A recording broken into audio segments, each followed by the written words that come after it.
De la Ligurie au contrefort de l'Estérel, de la Méditerranée azur au sommet enneigé du Mercantour, les Alpes-Maritimes sont riches de 1000 secrets. Parmi ces secrets, une carrière d'artisans fait vivre le département et entretient des savoir-faire ancestraux. Initiée par la Chambre des métiers et de l'artisanat en 2010 pour faire face aux difficultés que traversait l'artisanat local, la collection Art et Délices vous invite à la rencontre d'artisans passionnés qui font perdurer la tradition du travail manuel, expriment et transmettent leur savoir-faire au travers d'œuvres uniques et de produits typiques.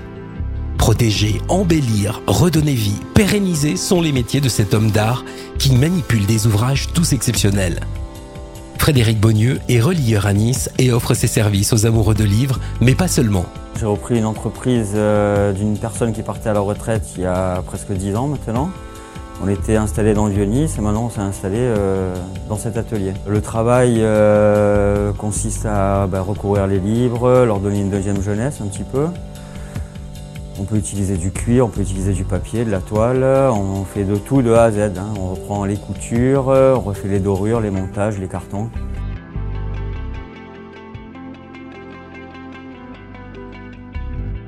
Protéger, embellir, redonner vie, pérenniser sont les métiers de cet homme d'art qui manipule des ouvrages tous exceptionnels.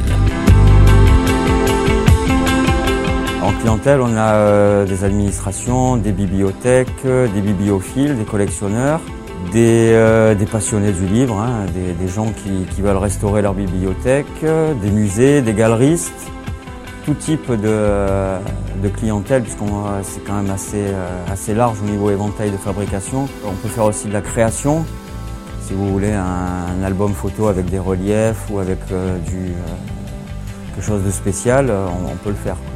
On a travaillé pour la bibliothèque de Monaco sur un incunable. Donc un incunable, c'est quelque chose qui date des années 1500-1600. Donc là, on l'a repris de A à Z. Surtout que selon les époques, vous avez des montages différents. Au niveau des coutures, au niveau des ficelles à l'intérieur qui tiennent le livre. C'est pas pareil que les ouvrages actuels.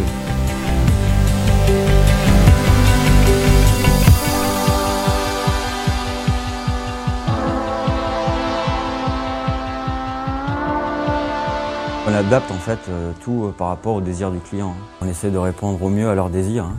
C'est sûr que des fois quand une personne arrive, elle ne sait pas trop ce qu'elle veut, nous on essaye de l'aiguiller. Et on voit évoluer le travail de A à Z. On part vraiment quand même du corps d'ouvrage, d'un paquet de feuilles pratiquement, jusqu'à une reliure complète avec un décor, des reliefs, des incrustations de papier, de bois, des mots, etc. On n'attend pas les concours pour travailler, mais c'est vrai que ça va être un petit plus par rapport à notre clientèle.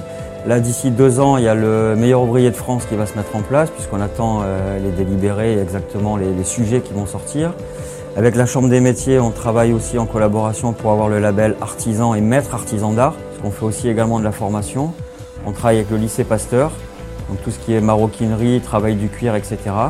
Donc on prend des stagiaires et normalement on va être également référent juge au lycée Pasteur.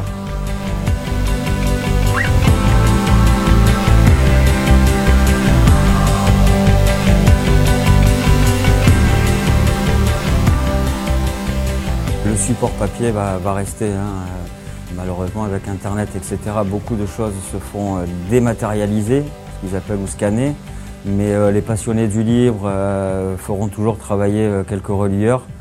Donc, il n'y a pas de problème de ce côté-là. Je pense qu'on aura quand même du travail pour un petit moment. Un métier qui attire toujours de jeunes passionnés et qui a de beaux jours devant lui.